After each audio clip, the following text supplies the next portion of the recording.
I'm thinking of you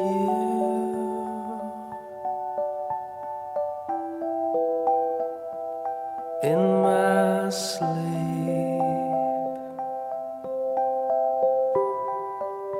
and not guitar. Alors bonjour à toutes et à tous, moi c'est Armelle, alias Itouche Chocolat sur les réseaux sociaux, Instagram et Ravelry. Bienvenue dans cette nouvelle vidéo. Alors aujourd'hui on va parler gradation, morphologie et adaptation. Enfin on va rester quand même sur du basique. Je vais surtout vous parler adaptation du haut, épaule, poitrine et type de construction. Voilà, donc ça fait pas longtemps qu'on s'est vu. J'essaie de battre le fer tant qu'il est encore chaud, parce que c'est pas forcément facile de tourner des vidéos, je suis pas forcément très à l'aise. Bon là ça fait que quelques jours, donc j'ai encore un peu mes marques. Puis je vais essayer de vous parler longtemps, parce que j'ai remarqué que j'étais quand même plus à l'aise sur la fin des vidéos. Voilà. Donc la première chose que je voulais vous dire, là sur tout ce que je vais vous dire aujourd'hui, c'est que c'est juste représentatif de ma connaissance à l'instant T. C'est-à-dire que je ne sais pas encore tout, que mes connaissances elles vont forcément évoluer, j'espère, que ce que je vais dire c'est pas forcément parole de vérité. Encore une fois je sais pas tout, je vais peut-être dire des bêtises, j'espère pas trop. Bon, si j'en dis, n'hésitez pas à me faire un retour là-dessus. Voilà, et l'autre chose que je voulais vous dire, oui, quand on grade, alors je sais qu'on est toutes différentes, qu'on a toutes une morphologie différente, et même si on est sur des mêmes morphologies, on a toutes des spécificités anatomiques. Donc en fait, personne n'a vraiment les mesures, les mesures qui sont indiquées dans les patrons. Sauf qu'il faut quand même partir sur une base quand on grade. Sinon il faudrait faire que du sur-mesure. Donc ce serait un peu compliqué quand même. Donc voilà, on est quand même obligé de partir sur une base. Cette base, c'est des tableaux de mesure.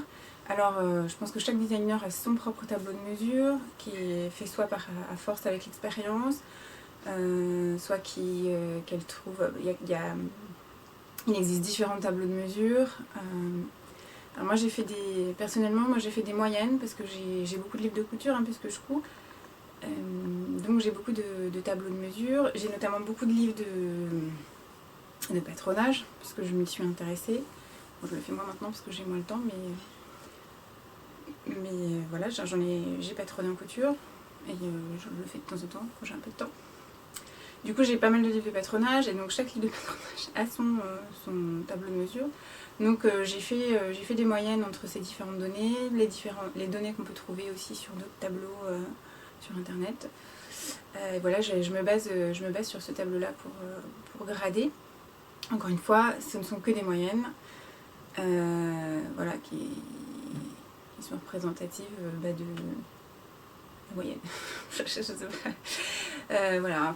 Après, l'idéal pour avoir un patron vraiment super bien ajusté aux mesures de chacune, en fait, il ne faudrait pas écrire des patrons gradés, il faudrait écrire des patrons avec des formules de calcul pour que chacune puisse faire son propre calcul.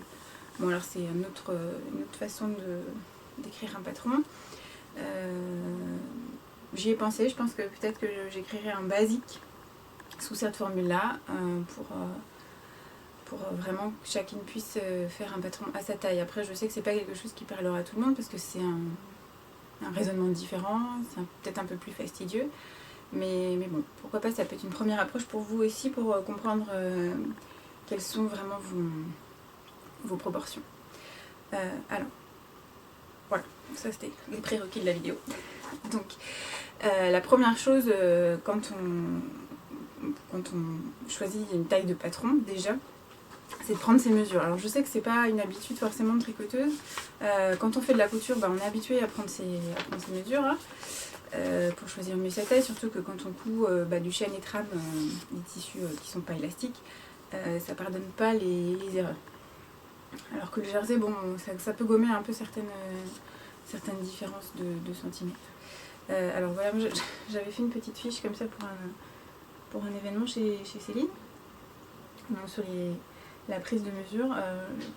Peut-être que je vous le mettrai en story permanente, je sais pas trop comment vous pourriez y accéder, ou alors en téléchargement Ravelry, je sais pas. Vu que j'ai pas de site internet, je sais pas tellement comment faire. Donc j'y réfléchirai. Voilà, donc les mesures, alors pour l'ajustement du haut, puisqu'on va parler de ça vraiment aujourd'hui, les mesures importantes à connaître, donc c'est le tour de poitrine bien sûr, mais aussi la carrure dos. Alors, la carrure dos, c'est dans le dos. La carrure dos, alors ça c'est une mesure vraiment importante pour mes patrons à moi, puisque je grade tous les patrons ajustés, donc jusqu'à 10 cm d'aisance incluse. Pour moi ça rentre dans les patrons ajustés. Je me base là-dessus pour grader le dos et le devant par conséquent. Donc la carrure dos, elle se prend vraiment juste à la connexion là, entre le bras et le dos. Je sais pas comment vous expliquer. Il ne faut pas aller sous le bras. Hein. Le point de carrure, il est situé. Le point de carrure, il est situé vraiment ici là. Il est là le point de carrure. Hein. Il ne faut pas aller mesurer jusqu'ici. Donc d'un côté à l'autre. Et donc cette mesure, elle va déterminer la taille de l'encolure et par conséquent la longueur d'épaule, bien sûr, en partie en fonction de l'aisance qu'on veut mettre. Ça, c'est selon la construction qu'on choisit de faire. Et autre mesure aussi, sur lequel je me base, c'est la carrure devant. Donc la carrure devant, c'est pareil, les points de carrure, ils sont ici. Maman. Si. Excusez-moi. J'ai un peu de temps, mais j'ai quand même mes enfants qui sont là. Bon, bref. Donc j'en étais où? Oui, la carrure devant. Donc les points de carrure, c'est pareil, ils sont ici. Alors, en général, et c'est valable pour toutes les tailles, dans la moyenne, encore une fois, la carrure devant est inférieure à la carrure dos. Donc en fait, ça a pour conséquence, en fait, si on veut vraiment faire quelque chose d'ajusté, ça veut dire qu'on va partir avec un nombre de mailles dans le dos supérieur par rapport au devant. Il faudra donc plus augmenter sur le devant pour rattraper cette différence de centimètres, plus après, en fonction de son tour de poitrine. Je sais pas pourquoi je suis toute essoufflée, je dois vous parler un peu vite peut-être, je sais pas. Bref. Voilà, donc ça c'est les 3 mesures importantes pour le haut, pour grader le haut. Bon, pour prendre ces mesures, le mieux c'est de le prendre avec quelqu'un d'autre pour que ce soit plus fiable. Surtout la carrure dos, c'est pas possible de le prendre tout seul. En sous-vêtements si possible. Et faut se tenir le plus droit possible, bien sûr. Voilà. Donc ça c'est les 3 mesures pour la gradation du haut qui sont importantes à mon sens. Alors maintenant on va parler du coup des différents types de construction. Je vais commencer par laquelle? Bon, je vais commencer par ma préférée. Alors ça c'est voilà, la construction, c'est une construction en manche montée. C'est ce qui permet le plus facilement. Pour moi je trouve que c'est une des constructions les plus faciles à grader. Et c'est le Top Kawashi qui est sorti l'été dernier. Donc j'en profite pour faire ma pub.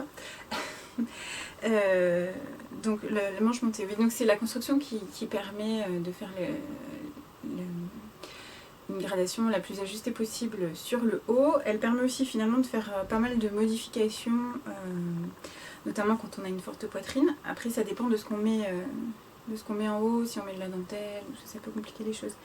Mais là par exemple avec le Top Kawashi, ce serait très facile de faire un ajustement poitrine. Notamment ici, j'ai mis des fronces ici, donc par exemple si on a...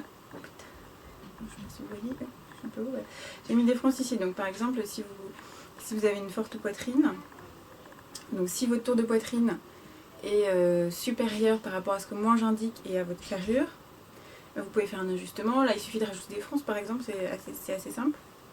Il y a d'autres façons d'ajuster. Donc cette gradation, alors cette construction, pardon, comment je la grade? Donc je pars de la carrure dos, donc qui va déterminer la taille de l'encolure et par conséquent la taille des épaules. Et pour le devant, je suis obligée de reprendre la taille des épaules quand même. Mais du coup, comme je vous ai expliqué, il y a une différence carrure dos, carrure devant, et ça va jouer sur la taille de l'encolure en fait. La différence, je l'absorbe ici. Et donc après, il faut jouer sur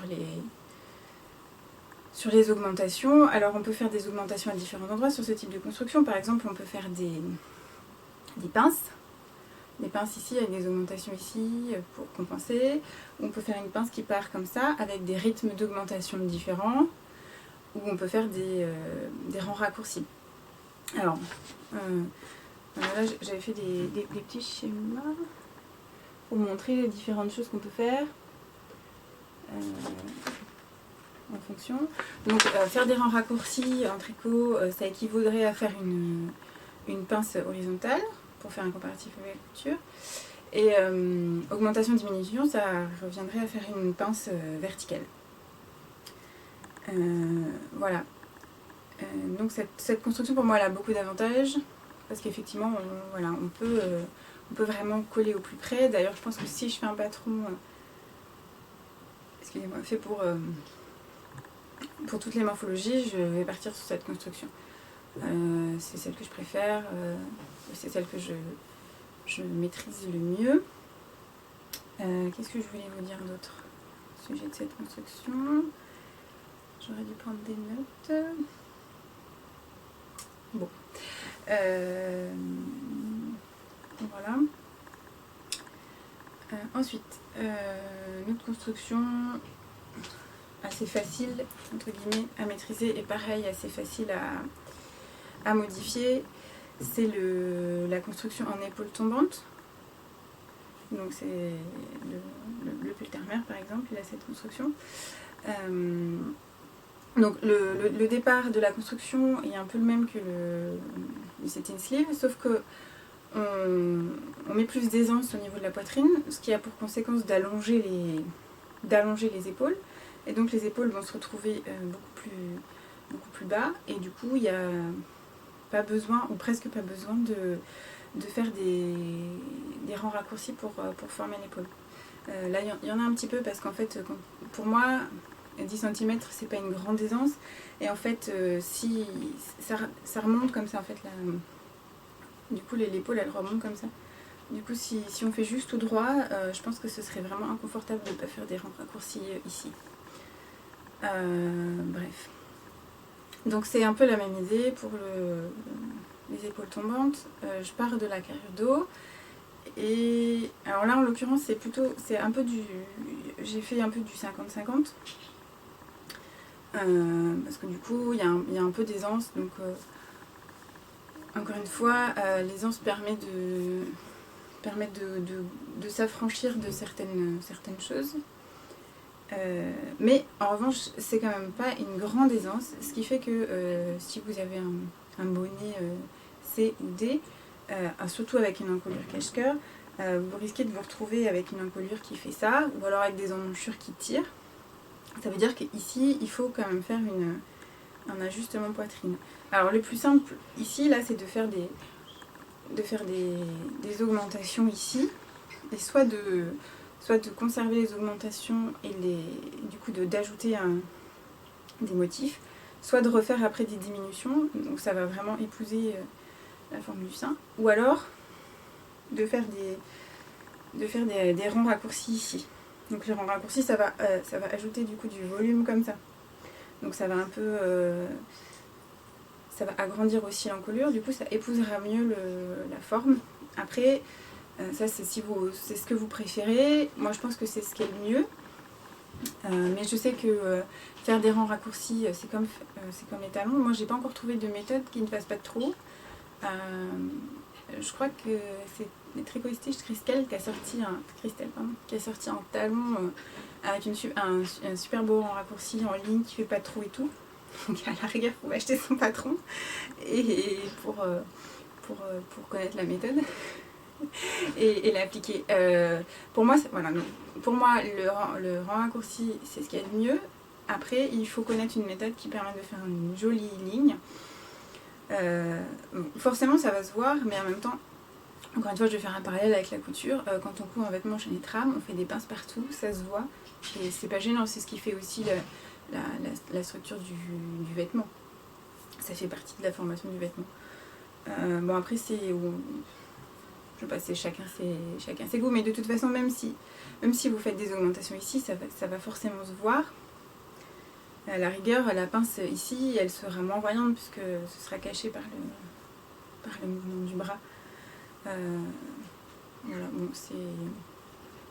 Encore une fois, c'est histoire de goût personnel. Mais du coup, pour revenir à Terre-Mère, du coup, si vous souhaitez faire le modèle et que vous avez besoin d'un ajustement poitrine, je l'ai dit dans ma vidéo précédente, mais je vous le redis, contactez-moi. J'ai pas ajouté l'ajustement dans le patron parce que ça n'a pas été testé, parce que j'ai pas de retour encore sur ça. Donc, contactez-moi. Voilà, donc ça c'est la seconde construction. Ensuite, on va parler de la construction en yoke. Alors, pour moi, cette construction, c'est la construction qui est la plus difficile à maîtriser. Voilà, donc c'est un de mes premiers trucs perso. Il n'est pas très bien proportionné. D'ailleurs, les emmanchures sont pas très très bien gérées. L'encoulure est un petit peu trop échancrée. Enfin bref. Le yoke, ouais, c'est pas une construction pour moi qui est facile. En plus, personnellement, j'aime bien porter, j'aime bien les yokes en jacquard. Mon prochain patron, d'ailleurs, c'est un yoke avec un motif. Hein, j'aime beaucoup parce qu'effectivement, les yokes, ça permet quand même de faire des très jolis motifs. En revanche, personnellement, moi, ça me va pas top parce que j'ai des épaules assez larges. Du coup, les yokes, c'est pas génial. Il faut qu'ils soient... En fait, il va falloir qu'il y ait beaucoup d'aisance dans le patron pour que le yoke puisse être assez étendu et que ça tire pas ici. Si on fait un yoke, voilà, je vais vous le passer, vous allez voir en fait. Mettre dans le bon sens. Problème de ce yoke, par exemple, j'ai pas mis des tonnes d'aisance. Bon, en plus, je me suis un peu plantée sur la proportion des emmanchures. Mais du coup, ici, vous voyez, c'est pas... ça tire beaucoup. L'encoulure il tire par là, ça tire là. Je le porte, hein, ce pull je l'aime beaucoup, mais c'est pas génial. En fait, il aurait fallu mettre je sais pas comment expliquer. Du coup, les yokes, quand vous les regardez terminés, souvent ça fait un rond. En fait, c'est pas vraiment tout à fait un rond. Et du coup, ça va aussi, la forme du yoke final va se jouer en fonction du motif qu'on veut mettre. Alors pour les proportions du yoke, j'ai utilisé, alors c'est Elisabeth Zimmerman qui a donné des proportions pour les constructions. Après moi j'ai utilisé ce bouquin, enfin Top Gun Sweater, où là il y a 4 types de constructions. Alors je l'ai un peu utilisé pour comprendre certaines proportions et pour voir si je les connais pas trop sur mes nombres de mailles finaux.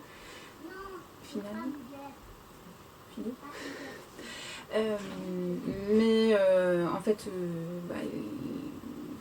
les anses que moi je mets, pas la même. Enfin bon, il est pas mal. Mais voilà, je l'utilise plus vraiment. Enfin, des fois quand j'ai un doute, je vais voir si je tombe sur les mêmes proportions.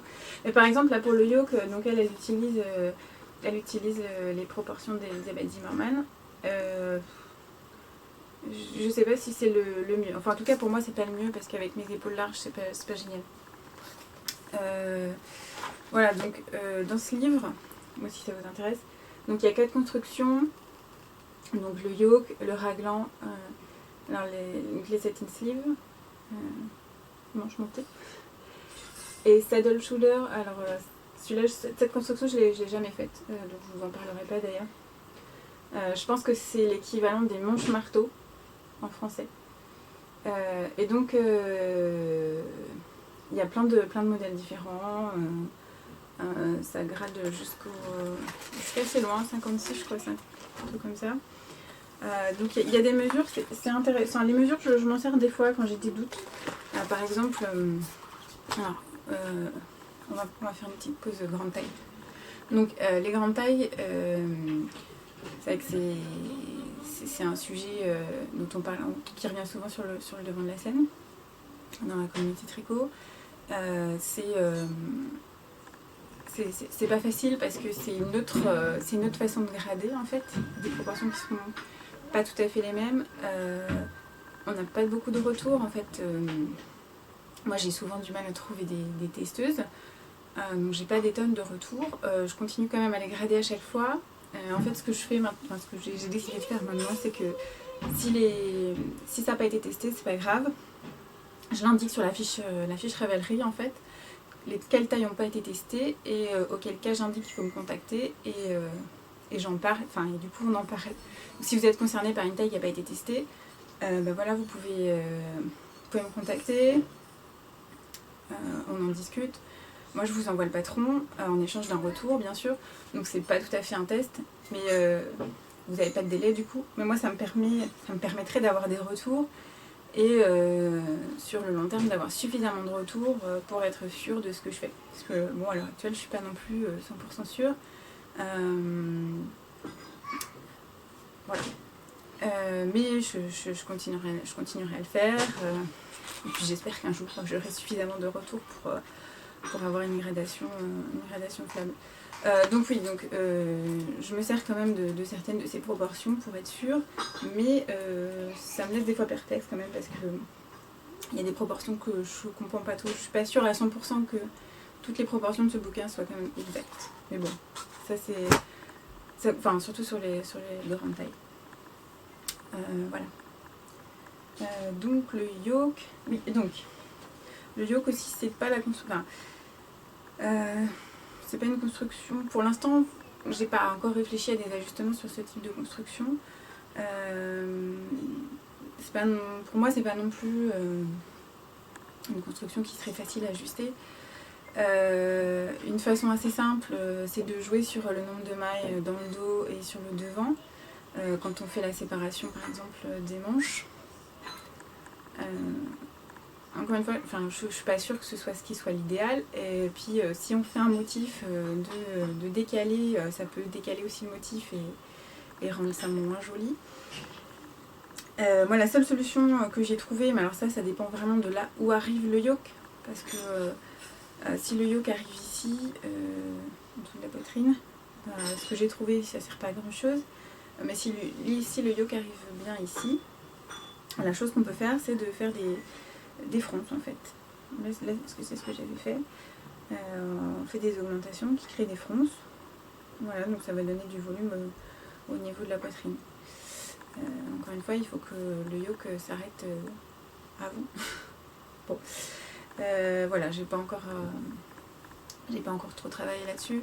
Le prochain patron qui sort, c'est un yoke. Il y a énormément d'aisance, 20-25 cm.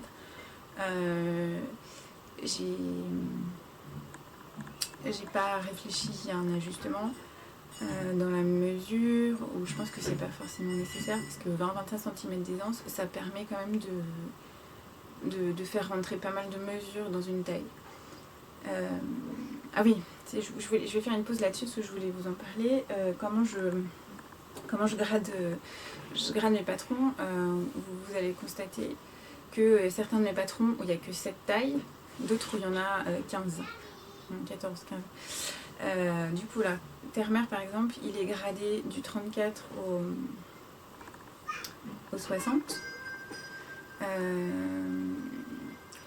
Le prochain qui sort, il est gradé en 7 tailles. Enfin, du coup, il y a 2 tailles en une en fait. C'est des doubles tailles.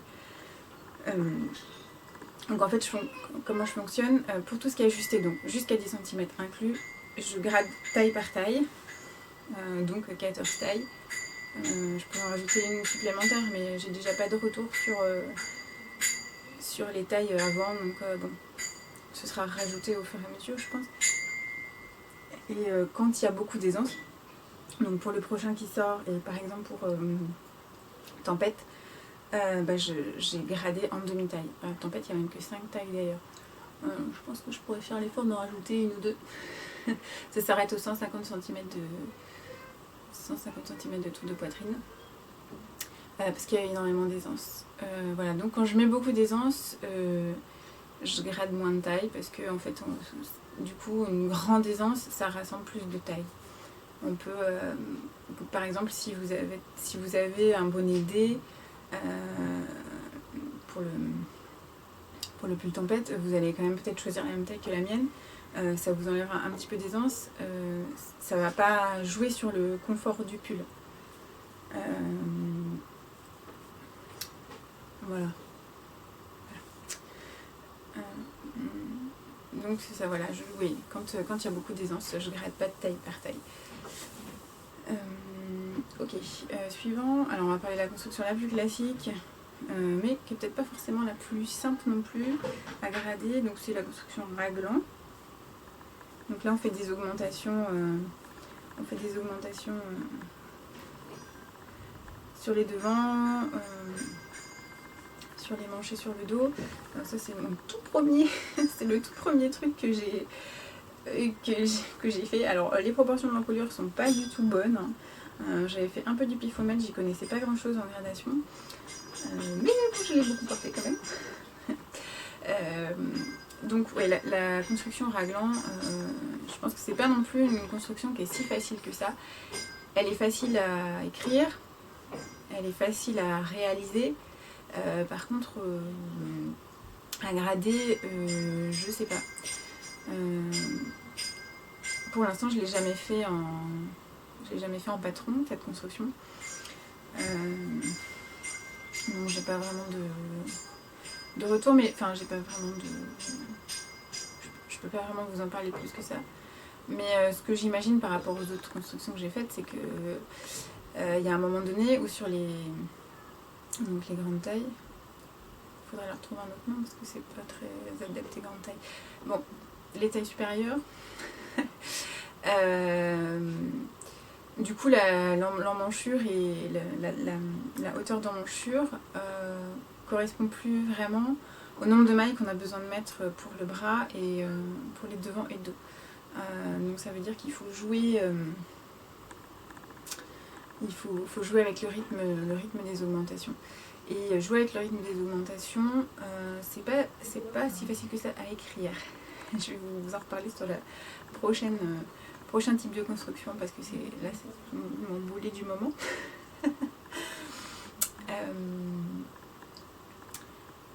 Voilà, c'est pareil. Du coup, il est quand même assez facile de placer des modifications poitrine sur ce type de construction. Voilà, il suffit de faire des pinces en mettant des augmentations ici devant. Donc pareil, encore une fois, la meilleure adaptation poitrine qu'on peut faire, surtout s'il n'y a pas de motif devant, c'est la plus simple à mettre en place pour moi. Hein. C'est mon point de vue. Hein. C'est les pinces, enfin les rangs raccourcis ici, à ce niveau-là. Là, je vous montre un truc, mais vous le voyez pas en fait. Bon, bref, les pinces poitrine, quoi, quand on fait des rangs raccourcis ici. Pour moi, c'est ce qu'il y a de plus simple sur n'importe quelle construction. Sauf si vous avez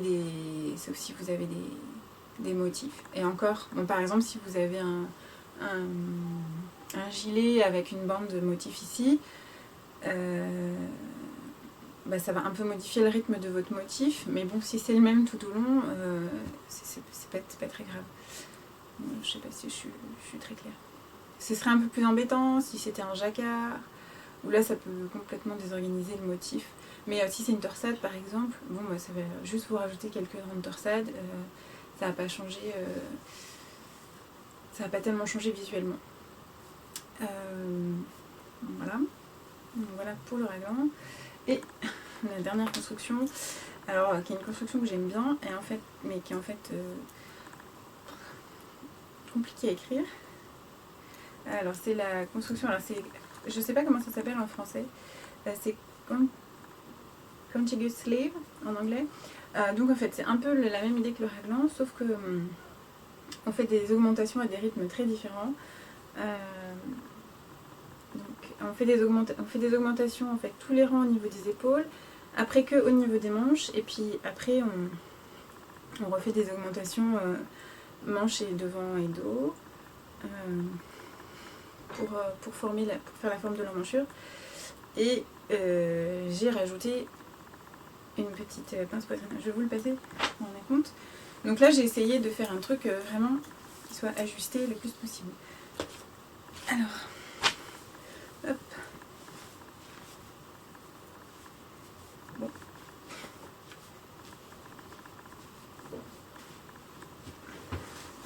Donc, hop. Vous voyez, je ne sais pas si vous allez voir, en fait ici donc il y a une ligne d'augmentation qui récupère un peu la différence carrure devant, carrure dos. Donc voilà, là j'ai vraiment gradé en fonction de la carrure devant, de la carrure dos. Très joli. Et j'ai fait des pinces. Bon alors c'est un boulet parce que j'ai eu un problème de bain, parce que j'ai acheté les pelotes avec 6 mois de différence, du coup forcément ils n'ont pas fait les mêmes bains. Du coup c'est horrible et ça m'a dégoûté de la couleur. En plus mes notes elles datent de juin, donc je suis pas sûre d'arriver à les reprendre. Voilà, bref. C'était censé être le patron songe d'automne, hein. Bon, l'automne s'achève, hein, et le patron lui n'est pas fini, donc on verra. En fait, il faudrait que je me dépêche de le terminer pour pouvoir le surteindre, parce que ça vraiment ça me... Rien que de le voir, ça me... Bref, pourtant j'aime beaucoup tous ces détails, j'aime beaucoup sa construction, par contre je sais que ça va être une misère à écrire. Je sors de l'écriture d'un patron auquel j'ai fait la même chose, avec donc des rythmes d'augmentation différents. C'est une vraie galère à écrire parce que pour Caterstay, il y a 14 rythmes d'augmentation différents. Il va falloir que je me penche sérieusement sur une écriture qui rende la chose un peu moins indigeste. Bon. Bref, on reparlera de ce patron un peu plus tard. J'aime beaucoup le résultat final de ce patron. Par contre, l'écriture, ça a été une vraie misère.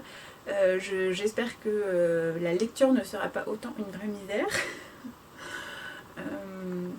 Voilà, et bon, celui-là, on en reparlera sûrement à l'automne prochain. Moi, ce serait dommage, j'aimerais juste 2 manches. Ce serait dommage de le laisser tomber. Encore une fois, j'aime beaucoup ces détails.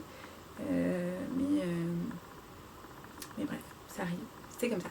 Donc, Contiguous sleeve, on va les appeler comme ça parce que je ne sais pas comment ça s'appelle.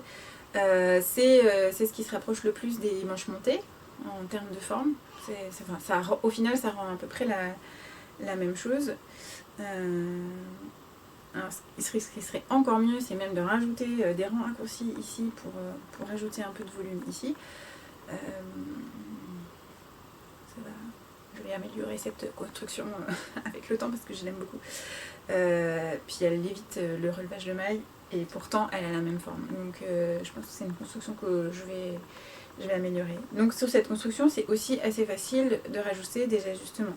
Donc soit vous pouvez faire partir une ligne d'augmentation ici, soit comme j'ai fait là, voilà la ligne d'augmentation, parce qu'il n'y avait pas besoin de beaucoup d'augmentation, je l'ai fait partir. Donc, je ne sais pas si vous voyez en fait, je me rends pas compte. La ligne d'augmentation, je l'ai faite partir au milieu de l'emmanchure. Voilà. Et pareil, hein, il y a toujours la solution des rangs raccourcis poitrine. Voilà, donc on a fait un peu le tour des constructions. Alors il y en a d'autres, hein. Il y a la construction dans ce sens-là, qui je sais pas comment ça s'appelle. Alors c'est une construction, je pense qu'il peut être intéressante. Je suis en train de réfléchir parce que j'ai une idée qui me trotte dans la tête depuis plus d'1 an avec cette construction. Je la peaufine. Je pense qu'on peut aussi pareil faire quand même quelque chose d'assez ajusté finalement, tout en n'ayant quasiment pas de relevage de mailles. Bien que moi j'adore relever les mailles, même si ça me prend 3 plombes, j'aime bien ça, c'est rigolo. Bref. Voilà, donc là on a fait le tour des constructions. Je vais vous parler un petit peu des bouquins qui m'aident. Donc on a déjà parlé de celui-là, mais j'en ai d'autres. Hein. Et on va commencer par les bouquins de couture. Parce qu'en fait, c'est vrai que faire de la couture et patronner en couture, ça m'a quand même beaucoup aidé. Ça m'aide beaucoup à visualiser ce qu'il est possible de faire. Et à comprendre certaines choses. Donc typiquement, l'histoire de la carrure devant et la carrure dos, c'est assez flagrant sur un patron de couture en général. Vous regarderez, la carrure, elle se place au niveau des emmanchures. Donc vous regarderez bien votre dos, patron de couture, en général, l'emmanchure, elle est assez droite finalement, alors que D'ailleurs, c'est pas l'entournure qu'on dit ? C'est peut-être l'entournure, je sais pas. Enfin, bon, ce qui est ici, là. Et devant, c'est bien plus creusé. Et en fait, cette courbe, elle représente bien... En fait, du coup, on est quand même obligé d'avoir la même longueur sur les épaules, hein, sinon ce serait un peu bizarre. Donc du coup, on fait repartir un peu on creuse les manchures ici pour rattraper donc la bonne mesure carrure, et après on repart plus profondément. Est-ce que j'ai un dessin pour vous montrer? Parce que là je sais pas si je suis très claire. Ah bah voilà, oui, ça, voilà, ça c'est une bonne figure. Voilà, on voit bien clairement, donc là c'est le dos et le devant qui sont mis ensemble, et donc on voit très bien la différence là sur les manchures. Donc ça c'est la différence de carrure en fait. Voilà, donc l'entournure des manchures, je sais pas, quelle est la plus creusée, c'est celle de devant, et celle qui est la moins creusée, c'est celle du dos. Bon, ça a coupé, je crois que je suis limitée à 30 minutes. Bref. Donc c'est un bouquin que j'utilise énormément. Enfin, c'est le troisième volet, c'est la méthode de gradation, j'ai un trou. La méthode de patronage de DP Studio. Alors, je me suis fait offrir ces bouquins, parce que c'est un petit investissement quand même. C'est 50 balles le bouquin. Donc c'est la méthode de patronage de DP Studio qui est vraiment très bien. Enfin, moi je suis très visuelle. Donc j'ai commencé, le premier bouquin de gradation que j'ai acheté, c'est un bouquin de Lynn Jacques, je crois. C'est un bouquin qui a dû être écrit dans les années 50, vu cette remarque qu'il y a sur la morphologie féminine. Bref. Alors, au niveau des proportions, c'est le mieux. Par contre, il est imbuvable au premier abord. C'est-à-dire qu'il n'y a quasiment pas de schéma, c'est que des explications écrites. Moi, ça, pour moi, c'est imbuvable. Hein. J'aime pas, enfin, je me projette pas. Alors que celui-là, c'est que des schémas. Moi, ça me va, avec quelques petites explications écrites quand même, mais voilà, bon bref, vous en foutez, on n'est pas là pour parler patronage couture. Par contre, du coup, ça m'a donné quand même des bonnes bases de patronage. Et j'utilise beaucoup le tableau de mesure. Alors le tableau de mesure, vous pouvez le retrouver gratuitement sur leur site internet. Donc il y a un tableau avec plein de mesures détaillées. Voilà, ça va que jusqu'au 48. Mais comme je vous expliquais, au-delà c'est des proportions différentes. Donc c'est pas la même façon de grader. Et ce que j'ai utilisé pour les tailles en fait supérieures, c'est cette petite colonne là. Et cette colonne elle donne en fait les différences entre chaque taille. Et on se rend bien compte que c'est pas pareil pour chaque taille. En fait, on va dire que du 34 au 40, la différence elle est de 5 mm entre chaque mesure. Au-delà du 42 par exemple au 44, elle est de 6 mm. Et au-delà, elle est de 7 mm. Je vous donne un exemple hein, parce que chaque mesure a ses différences. Mais par contre, c'est ce que j'ai utilisé pour essayer pour les tailles au-delà du 48. J'ai extrapolé. Et encore une fois, je pense que c'est pas complètement juste parce que du coup, si on part du principe que toutes les 4 tailles, ça change. Bon, là pour la 60, je suis pas sûre. On verra avec les retours que j'aurai avec le temps. Voilà, donc ce bouquin, je l'utilise pas mal. Encore une fois, le tableau de mesure, vous pouvez le retrouver sur le site internet. Autre bouquin de couture que j'utilise, c'est l'ajustement des patrons de couture. Enfin ça je l'utilise pas vraiment encore parce que ce serait du coup pour vous proposer des ajustements, donc comme j'en suis pas encore 100% là. Cependant, ça permet de mieux comprendre ce qui peut pêcher en fonction de sa morphologie. Et encore une fois, c'est très visuel avec des photos. Voilà. Je l'utilise pas mal, ça m'a permis de comprendre des choses aussi. Voilà. Bon, voilà. Toutes ces modifications, elles sont importantes quand on coud un tissu non extensible. Après, encore une fois, quand on tricote, on a une matière extensible à la fin, donc il y a des petits défauts, c'est pas des défauts, des petites différences qui peuvent être gommées. Alors, par exemple, si vous avez 1 cm de plus de carrure sur le devant, en couture ça peut être embêtant parce que vous pouvez vous retrouver avec une emmanchure qui tire, enfin en couture avec une matière non élastique. Avec une matière élastique, peut-être que ça n'aura pas de conséquences. Bon voilà, mais cela dit, ça permet quand même de se rendre compte. Et voilà, puisqu'on parle des ajustements, un autre bouquin que j'ai acheté, c'est ce bouquin, Knit to Flare, donc écrit par Amy Herzog. Alors a priori, en compilant toutes les données qu'il y a sur son blog, on peut retomber sur tout ce qui est là-dedans. En fait, a priori, c'est une compilation de ce qu'il y a sur son blog. Donc en fait, c'est un bouquin qui parle au tout début de morphologie et de ce qui convient mieux de porter selon sa morphologie. Voilà, cette façon d'aborder la morphologie, je suis pas 100% à l'aise avec parce que je trouve que ça nous met des barrières qui n'ont pas forcément lieu d'être. En fait, on met ce dans quoi on se sent bien. Alors peut-être que naturellement on va finir par effectivement retomber sur ce qui se dit là-dessus, hein. Mais je pense que le mieux c'est d'essayer, de se rendre compte ce qui nous va, ce dans quoi on se sent confortable et ce dans quoi on se sent bien, tout simplement. Après, bon, par exemple, comme je vous disais, moi j'ai les épaules larges, donc bon, le yoke, c'est pas forcément ce dans quoi je me sens le plus à l'aise. J'ai l'impression de voir que ça, mes épaules qui ressortent, quoi. Voilà. Après, je sais qu'on conseille pour les morphologies en A de prendre des choses qui s'évasent vraiment sous la poitrine.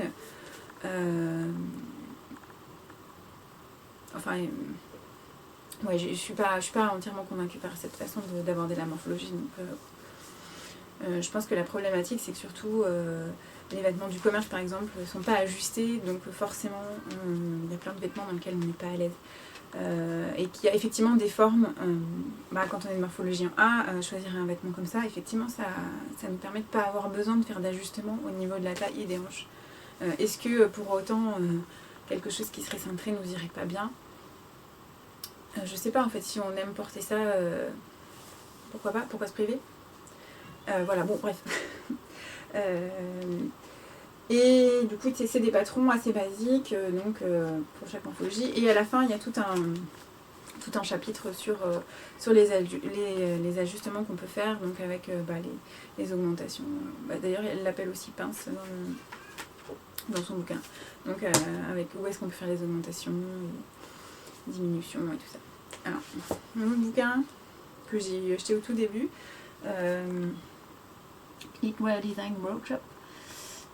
Alors j'avoue que celui-là, j'ai pioché des informations. Bon, par contre, je le trouve aussi un peu... Bon, pourtant, il y a plein de schémas.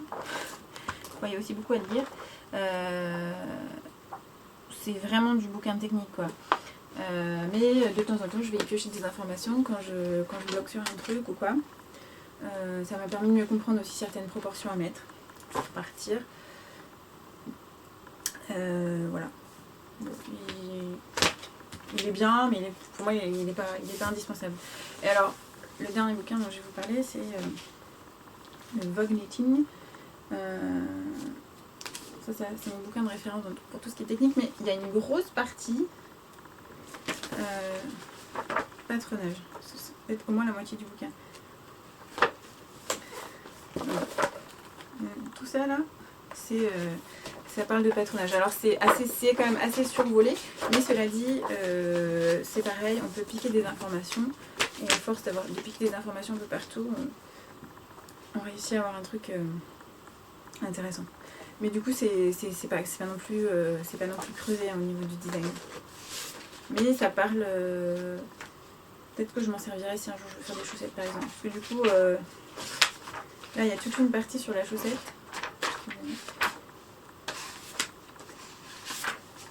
Donc, bon, du coup, moi, j'ai jamais patronné de chaussettes, j'en ai jamais trop tricoté. Peut-être que là-dedans, je vais trouver des informations intéressantes. Voilà, donc il y a les bonnets, il y a les mitaines. Donc, si vous l'avez, si vous souhaitez vous lancer un peu dans le design, ça peut être une première approche. Après, je pense qu'on peut trouver aussi des informations. Donc, Amy Herzog, je pense qu'on peut trouver des informations intéressantes. Donc, c'est surtout sur les adaptations. Après, la référence française en matière d'adaptation, je pense que c'est Mélina, le petit panda. Elle a fait une série de vidéos que j'ai pas regardé encore. My bad. Sur les morphologies, ajustements et tout, je pense que ça peut être très intéressant si vous avez envie de vous y intéresser. Et puis c'est vraiment sa façon de concevoir les choses, c'est de pouvoir faire des patrons qui s'ajustent au plus de monde possible. Donc moi je pense que c'est la référence en France en matière de gradation, toute morphologie confondue. Voilà. Bah, je pense qu'on a fait le tour. Alors c'est un tour rapide, hein. Mélina elle a fait cette vidéo, hein. Moi je vais vous en faire une de même pas 1 heure. Donc c'est un tour un peu rapide. Mais je pense que plus on en parle, plus ça va finir par rentrer dans les habitudes, parce que je pense que c'est pas vraiment dans les habitudes des tricoteuses déjà de prendre ces mesures, de réfléchir vraiment à la taille en fonction de ces mesures. Ça c'est plus un réflexe qu'on a en couture. Mais ça peut être intéressant. Alors c'est vrai, encore une fois, si sur certaines mesures vous avez 1 cm de différence, bon, bah, du coup c'est pas très grave parce que ça va être gommé par l'élasticité. Mais par contre si vous avez un bonnet C, un bonnet D, sur les coupes ajustées, excusez-moi, ça s'est coupé. Donc j'en étais où? Oui, si vous avez un bonnet D par exemple, sur une coupe ajustée, mais même sur un gilet notamment. Parce que j'entends souvent, où je vois que certaines personnes disent qu'elles perdent souvent leur gilet. Donc si y a un problème de carrure d'eau qui ne correspond pas, c'est sûr que le gilet ne va pas bien tenir sur les épaules en fait. Du coup si l'encolure est trop large parce que vous choisissez une taille qui correspond à votre tour de poitrine, et que du coup si vous avez un bonnet au-delà du C on va dire, bah forcément vous allez choisir une taille en fait qui ne convient pas à votre carrure. Et donc c'est d'autant plus embêtant sur un gilet en fait. Ou si vous faites quelque chose avec quelque chose de très échancré, c'est pareil, l'encolure elle va pas tenir correctement si vous choisissez une taille qui correspond à votre tour de poitrine et pas à votre carrure. Voilà, donc ouais, je pense que c'est bien d'en parler. Après on fait ce qu'on veut en tricot, il n'y a aucune obligation pour personne, hein. C'est un loisir, donc on fait bien ce qu'on veut. Mais c'est bien aussi de faire les choses en connaissance de cause. Des fois je sais que je fais des choix, bon alors pas sur les tailles, mais sur certaines techniques, je sais que ça va pas me satisfaire pleinement. Mais bon, bah, je m'en plains pas parce que je sais que c'est moi qui ai fait ce choix et que c'était pas forcément l'idéal, mais que j'avais pas envie de me prendre la tête en fait. On a le droit, hein, on est là pour se détendre, hein, donc si vous n'avez pas du tout envie de vous pencher sur le sujet des adaptations, c'est pas grave, hein. Voilà, bon, on va conclure là-dessus, parce que sinon je pense que dans 5 minutes je vais être encore dérangée. Voilà, j'espère que cette vidéo vous a intéressé, que j'ai pas été trop brouillon. Je pense que j'ai dû oublier encore plein de trucs parce que comme d'hab, je prends pas de notes. Je me définis pas comme une fille très organisée, hein. Bref, c'est comme ça, je fais avec. Donc c'était très spontané du coup, hein, comme vidéo. J'y réfléchis un peu quand même parce que du coup j'ai quand même emmené mes tricots et mes bouquins, mais voilà. Voilà, donc j'espère que ça vous a pas trop ennuyé. N'hésitez pas à me faire des retours, hein, si vous avez des questions, si vous avez des remarques, si j'ai dit des bêtises, même si y a des choses à améliorer, parce que je sais que je vous regarde pas souvent, je m'en rends bien compte. J'ai plein de tics expressifs et de langage, mais bon, c'est comme ça, hein. On fait avec aussi. Voilà, bon écoutez, sur ce, je vous souhaite un bon moment, un bon tricot, et à la prochaine fois. Bye!